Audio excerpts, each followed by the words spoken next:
dénonciation de ce vendredi matin? Pour ce matin, nous allons dénoncer cette attitude de prise de risque de certains Camerounais qui vont carrément sur des appels à immigrer de personnes souvent aux origines douteuses, s'investir à quitter le pays pour emprunter parfois par voie terrestre des destinations telles que le Nigeria. On le dit qu'il faut arriver aux États-Unis, il faut passer par le Nigeria. On les hameçonne souvent avec des offres d'embauche qu'on dit très alléchantes dans certains pays, etc. Ils se déplacent, prenant tous les risques possibles pour se rendre dans les pays en question. Et parfois là-bas, c'est la grande désillusion. Il n'y a absolument pas d'emploi, ils sont pris en otage. C'est du vent. Pris en otage et maintenant on commence à leur demander d'appeler de l'autre côté au pays et de demander des rançons aux leurs.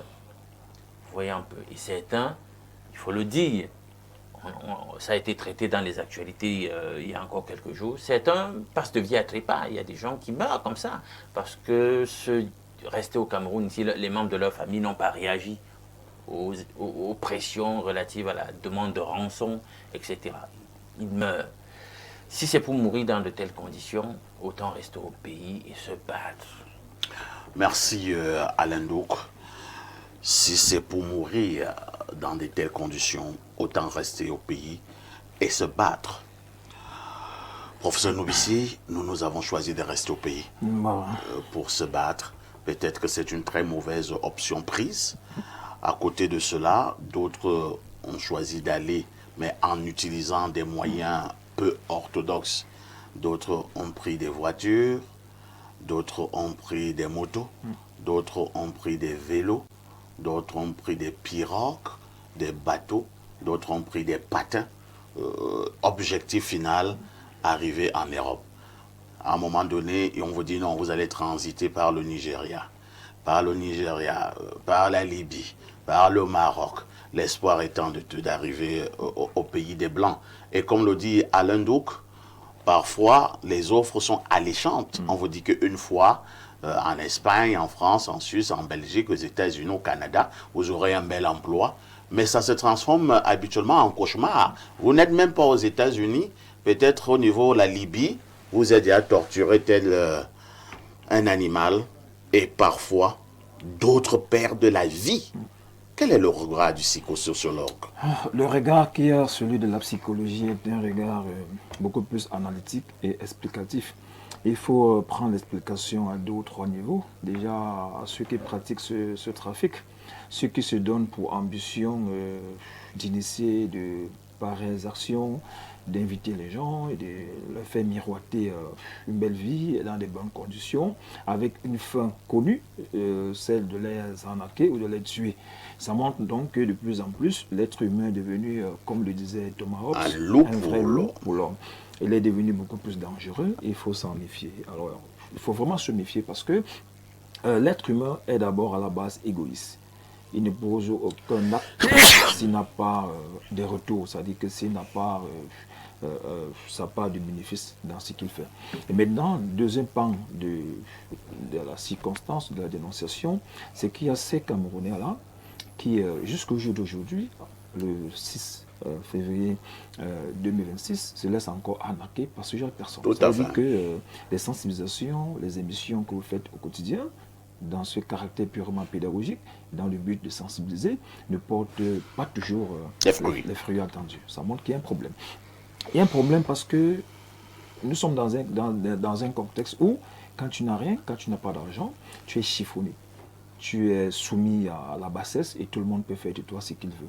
Et les gens sont tentés à tout faire, au prix de tout, pour avoir de quoi se nourrir, de quoi se vêtir et de quoi avoir une vie jugée, entre guillemets, agréable dans le contexte actuel. Ce qui fait donc que face à cette situation, les gens se disent pourquoi pas.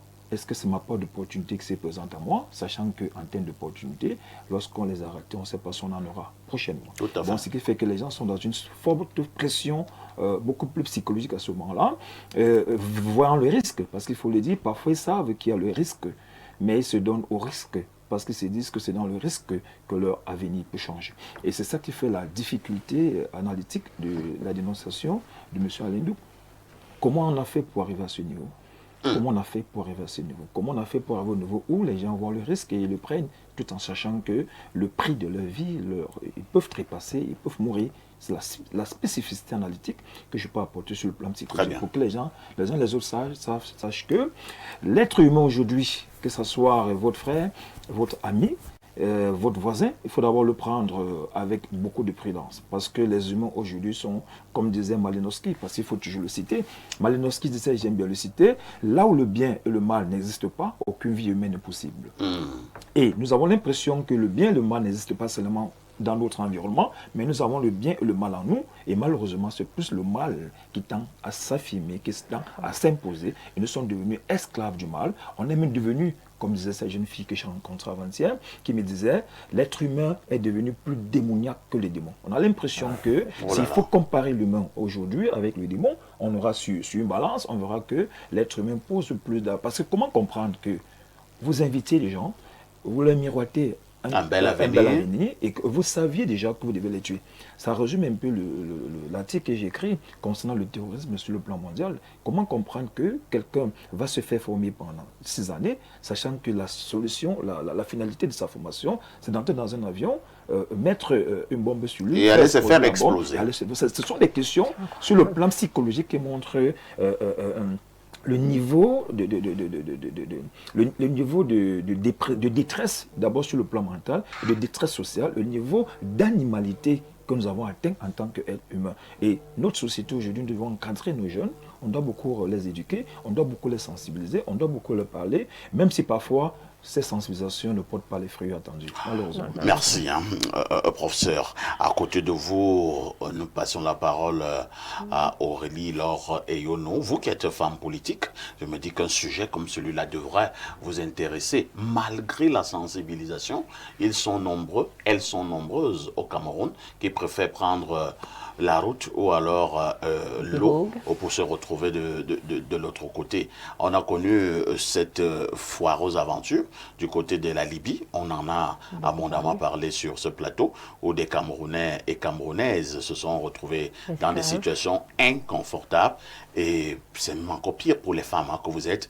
D'autres sont sauvagement abusées sur le plan sexuel, ainsi de suite. Alors, pourquoi continuer à partir alors qu'on peut laisser sa vie? Alors, je pense que, comme le docteur l'a dit tout à l'heure, ça relève en fait du mal-être vraiment profond. Je ne vais pas parler des autres pays parce que nous sommes au Cameroun, mais c'est vraiment triste de remarquer que la jeunesse au jour d'aujourd'hui aime ce qu'on appelle communément au quartier la vente du rêve. Tout le monde préfère justement partir parce qu'il paraît que là-bas, c'est mieux. Surtout que Ngannou est parti en pirogue. Et maintenant, il est champion du monde. Donc voilà, il y a des exemples comme ceux-là qui pourraient... Enfin, je suis désolée, mais ce sont des exceptions, parce que toute règle a une exception. Maintenant, en tant que jeune entrepreneur au Cameroun, je suis d'avis que c'est difficile au Cameroun, on est tous d'accord, mais c'est possible. Maintenant, en tant que femme politique, je pense qu'à l'avenir, lorsque les choses iront un peu mieux, il sera question de recadrer justement cette jeunesse-là, parce que quoi qu'on dise, quoi qu'on fasse, la jeunesse est le fer de lance de notre pays. On a plus de jeunes au Cameroun que de vieux, donc il sera question dans l'avenir justement de recadrer cette jeunesse-là, de leur redonner espoir. Qu'on ne leur dise pas simplement aller à l'école, ensuite on va se croiser au carrefour et on va se regarder. C'est justement le but, puisqu'on parle, enfin, le sujet il est politique et apolitique en même temps, c'est un sujet assez délicat, mais je pense honnêtement que la jeunesse a tout intérêt à rester parce que tout est à refaire ici. Tout est à refaire au Cameroun et ce n'est que nous qui pouvons le faire. Tous les autres sont... Si nous partons tous, qui va arranger le pays? Qui va arranger le pays? Ce ne sont pas les vieux là parce qu'ils sont sur le départ. Ils sont vieux, ils sont fatigués. C'est à nous, la jeunesse, justement, que ce lourd fardeau, c'est sur nous en fait que ce lourd fardeau est déposé. Il est impératif que les jeunes comprennent que ce n'est pas ailleurs que ce sera mieux. On est chez nous et je pense qu'on dit très souvent qu'on n'est jamais mieux traité que chez soi. Donc voilà. Mon père m'avait dit un jour, étant très lucide, que mon fils, le pain de l'exil est toujours amer. Vous êtes d'accord, docteur Olemain, que le pain de l'exil soit toujours amer? Oui, quand on est exilé. Quand on est exilé. Tout à fait. Le pain devient amer. Parce qu'un exilé n'a pas eu... il ne s'est pas organisé, n'est-ce pas, à partir. Oui. Il est parti pour une circonstance malheureuse, par contrainte, et il se retrouve donc dans un coin quelconque, dans un autre pays, et il ne peut pas être à l'aise. C'est pour ces raisons que beaucoup se transforment souvent soit en influenceurs pour un peu oublier, n'est-ce pas, l'absence, n'est-ce pas, de leur famille, de leurs proches, du pays même. Parce que quand on voulait dire que certains influenceurs sont des oisifs. Oui, qui ne sont pas au Cameroun. Qui sont pas au Cameroun. C'est d'eux que je parle. Oui, oui, c'est d'eux, effectivement. Ils sont pas... C'est un peu insultant. Non, on les insulte influenceurs pas. qui sont de l'autre côté ne travaillent pas. Non, ceux qui sont Mais exilés. Ceux qui sont exilés, nous parlons, n'est-ce pas, des exilés. Oui. Vous savez très bien que beaucoup sont partis du Cameroun parce que ils ont annoncé certaines choses ou bien ils se sont très mal comportés et après ils sont partis. Alors qu'on ils sont partis, mais ils ont fui. Ils ont fui, ils sont partis. Certains sont partis, d'autres ont fui. Et pour rester donc connectés, n'est-ce pas, à leur famille, à leurs proches, au pays même. Hein, ils deviennent donc, n'est-ce pas, ce parleur-là sur le téléphone, à longueur de journée. Ceux-là qui les écoutent aussi. Parce qu'il faudrait bien qu'il y ait des personnes aussi qui soient là pour les écouter. Docteur Oleme, est-ce qu'un jeune Camerounais à la tête bien faite, consciencieux, peut rester au pays et gagner sa vie? Bien sûr, on est très bien que chez soi. Hein, et au Cameroun, elle a dit, notre pays est à refaire. Non, le pays n'est pas à refaire. Le pays est à construire. Il y a toutes les opportunités ici au Cameroun. Notre pays est encore tellement vierge. Trop vierge qu'il n'y a encore rien. Ce qui est fait au Cameroun, je peux dire, c'est certainement 20%. Dans beaucoup de domaines. Certains domaines, on va trouver que c'est 50%, d'autres domaines 60%, mais je pense que pleinement, il y a des domaines où rien n'a été fait jusqu'à présent. Pas parce qu'on ne veut pas faire, mais parce qu'il n'y a pas de ressources. Parce que les jeunes, effectivement, n'est-ce pas, ne se mettent pas au travail. Oui. Si nous parlons de la jeunesse, c'est elle qui doit booster, n'est-ce pas, l'économie au Cameroun. Le secteur privé. Entre-temps, quand même également, l'ordre gouvernant ne facilite pas les choses. Hein. Oui, l'ordre gouvernement ne facilite pas les choses. C'est-à-dire, comment vous pouvez quand même comprendre, docteur, on vous fait comprendre que non, certains sont partis la semaine dernière, ils ont péri dans la mer. Mais toi, tu dis, je pars quand même. C'est la preuve de ce que au pays, c'est quand même difficile. Hein? On préfère aller affronter les crocodiles, les caïmans, les baleines et que sais-je encore au niveau de la mer. C'est parce qu'on demande trop au gouvernement. Ah bon? Oui, on en demande assez. Parce que quand on dit l'ordre gouvernant... Nous ne sommes pas en droit de demander au gouvernement. Oui, il faut savoir s'installer et résister. Oui. Rester à la vie qui est dure, qui est difficile. Au pays, parce que quand on sort même par exemple, ou bien quand on a même étudié au pays et que on a une spécialité quelconque, on attend par exemple, n'est-ce pas, une certaine signature au niveau de l'administration. Si ça n'arrive pas, mais installe-toi en tant que natif, hein, citoyen, n'est-ce pas, de ce pays et commence à pratiquer ce que tu as appris. C'est cette population-là qui viendra prouver que oui, il n'a pas de papier, mais il est spécialisé.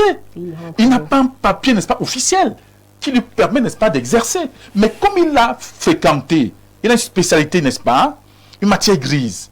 Mais il va offrir cette matière grise aux populations. Merci. Mais ce qui se passe, c'est que dès qu'on a essayé, n'est-ce pas, de toucher l'administration, l'administration résiste, allez, on se résigne. Après, on va penser que non, il faut partir. Non, il faut prouver. Compris. Jacques Bagnoloc, les annonces fusent partout, hein, depuis des années, au niveau des médias, au niveau de l'affichage, et que sais-je encore, opportunités d'emploi au Canada, opportunités d'emploi en Allemagne, en Belgique, aux États-Unis, opportunités d'emploi aux îles Caïmans, ainsi de suite.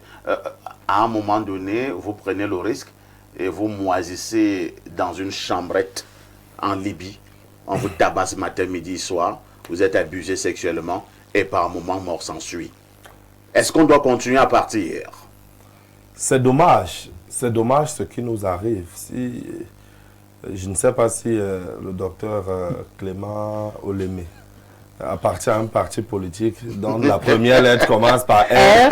Mais bon, c'est pas grave, je dis ça en passant. Mais ce que je veux dire, c'est quoi? C'est que... Non, moi je pense pas qu'on demande beaucoup au gouvernement. Parfait. Moi, je viens de Douala. Tout à fait. La route Douala-Yaoundé, elle est catastrophée. Voilà. Est-ce que c'est moi-même, j'étais là-bas la semaine passée. Voilà. Nous avons fait 4h30. Quelqu'un m'a dit, mais tu as un as du volant. Voilà. Mais bien c'est 7 heures de temps. Voilà. Donc, 7 heures. Si on demande simplement que la route, ouais, qu'on ne demande pas, on ne demande pas beaucoup. Non, le problème avec cette affaire parfait, dans la plupart du temps, c'est une affaire de snobisme pour certains. Et d'autres se font tellement appâter parce que parfois ici nous en sommes arrivés à un niveau de mystification de l'emploi au Cameroun qui inquiète même à la limite. Est-ce que vous savez parfait que nos mentalités sont devenues tellement rétrogrades que l'on se pose la question? Je vais vous faire une confidence. Allons-y. Parfait. Comment vous expliquez qu'un jeune qui a une boutique où il vend le pain, chocolat, l'eau minérale, les couches, qu'un jeune comme celui-là puisse entrer dans une secte?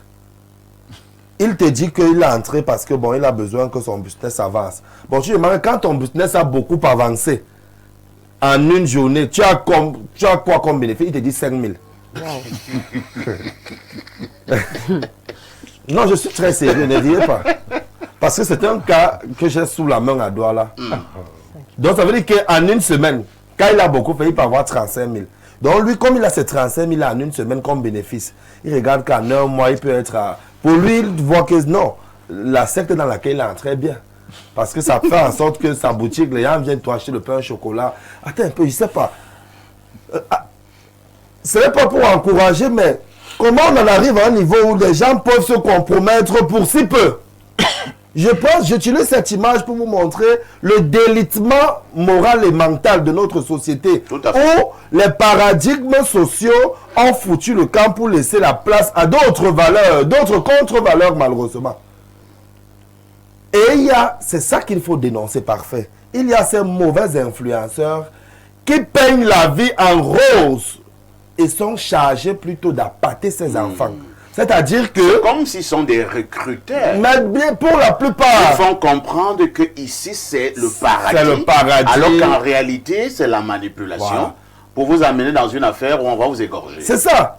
Donc ils vous montrent, non, ici, tu auras ton bel appartement, Belle ton voiture. véhicule, on te le donne, tu vas payer de temps en temps, tout est déjà OK, on va te trouver, ainsi de suite. Et tu vois comment moi je vis, non? J'ai acheté une Lexus. Et toi, tu entres, un an plus tard, on écrit RIP. Voilà. Donc, c'est ça le problème. Voilà pourquoi il faut tirer la Très bien. sonnette d'alarme. Et c'est bien parce que Bouchouté. c'est à la veille de la célébration de la fête de la jeunesse. Il faut donc dire aux jeunes de façon générale que le bonheur ne se trouve pas forcément ailleurs. Ne disons pas également parfois ici que ceux qui sont allés ailleurs n'ont jamais eu à avoir une vie confortable. Hein. Il y a également ceux qui vont à l'étranger, au Canada, au Maroc, pas au Maroc, au Canada, en Belgique, Comment ainsi ça de pas au suite. Maroc? Non, depuis ce qu'ils ont fait là, je ne suis plus leur ami. Mais dans la plupart des temps, il faut avoir un projet de vie. Parfait, ceux qui ne réussissent pas lorsqu'ils vont au Canada, en Belgique et autres, c'est parce qu'ils n'ont pas un projet de vie. Il a entendu que le fils du professeur Numbisi est parti. Lui aussi veut partir. Oh, il ne sait pas que le fils du professeur Numbisi a préparé son voyage. Il a un projet, il sait comme je m'en vais, je vais faire ceci. Lui, il reste comme ça. Il dit seulement à sa mère que je vais aussi partir au Canada. Tu veux faire quoi? Ouais, laisse d'abord, j'arrive. Étant là-bas, hein, c'est qu'elle sait, je vais trouver quelque chose. Non, ça ne peut pas donner. Merci, hein. C'est en cela donc que les aventures deviennent souvent les mésaventures et après on commence à écrire cahier d'un retour au pays natal. RIP. Alain Douk, que faisons-nous en pareille circonstance où nous partons? Parce que par moment, on nous a Vous devez parler comme au village. On nous a lobé de vous retrouver au Nigeria dans une situation. C'est-à-dire, vous vous retrouvez dans une situation, rentrer, vous ne pouvez plus rentrer. Avancer, vous ne pouvez plus avancer. Vous marquez le pas. Il vous passe la parole. Nous savons que le droit d'immigrer ou de migrer est un droit reconnu. Tout à fait. Le droit international, donc on ne peut pas refuser aux gens de se mouvoir si c'est possible. Le problème, c'est les conditions dans lesquelles les gens veulent migrer. C'est ça qui pose problème. Alors, regardez quelqu'un qui est capable de donner sa vie au change. Il juge que... Parce que j'aime ces illustrations-là. Quelqu'un qui dit, en dépit de l'intelligence que j'ai de tous les risques, je vais quand même y aller. Chaque jour, on vit ça. Ils vous disent qu'on va aller. Ce que vous racontez là, c'est pour vous. Nous, on va aller. Beaux-Arts. On va d'abord aller voir nous-mêmes. On doit voir. Donc, vous comprenez qu'il y a un problème. Et le problème, donc, c'est ce qui se passe chez eux. Pourquoi on a l'impression que chez eux, c'est une espèce de cage à pestiférer qu'ils tiennent absolument à quitter? Ça, on peut questionner ça. Et le professeur était justement dans cette dynamique-là. Dans la théorie politique, il y a des penseurs qui disent qu'en réalité, si vous avez un État, l'État en question ne peut pas vous garantir la santé, ne peut pas vous garantir l'éducation, ne peut pas vous garantir une vie décente, c'est-à-dire au moins l'alimentation, ne peut pas vous garantir l'éducation, la sécurité. Ils disent, ils sont formels, cet État ne vous sert à rien. À rien du tout. Donc, on doit nous-mêmes, à un moment donné, se questionner sur cette hémorragie et trouver donc en interne les moyens qui permettent de retenir les jeunes. Pas retenir en se mettant à l'aéroport. Et je sais pas moi, comment voilà, certains disent on va filtrer, vous ne sortez pas. Et tout un système de corruption se met encore en branle. Parce qu'on va empêcher aux gens, aux enseignants de sortir. C'est pas de ça qu'on parle. C'est-à-dire qu'il faut révolutionner. Il faut changer, il faut muer, il faut retoiletter, il faut redynamiser, il faut reséduire, séduire à nouveau les gens au travers d'une nouvelle politique, d'une nouvelle vision, d'un nouveau Cameroun. Et là, on ne va pas nous dire qu'on demande trop à l'État. Quand sur 60 km de route, vous nous engloutissez à 1000 milliards. Des gens disent qu'on est arrivé à 1400 milliards. Voilà, 1400 milliards. On va dire qu'on demande trop à l'État. Quand on sait que le même type de projet, ailleurs, c'est à tout casser. On ne dépasse pas les 300 milliards. Ouais. On joue à quoi? Là, on est déjà au-delà du triple. Est-ce que le jeune, si tu permets... C'est encore mon temps de parole. Vas-y.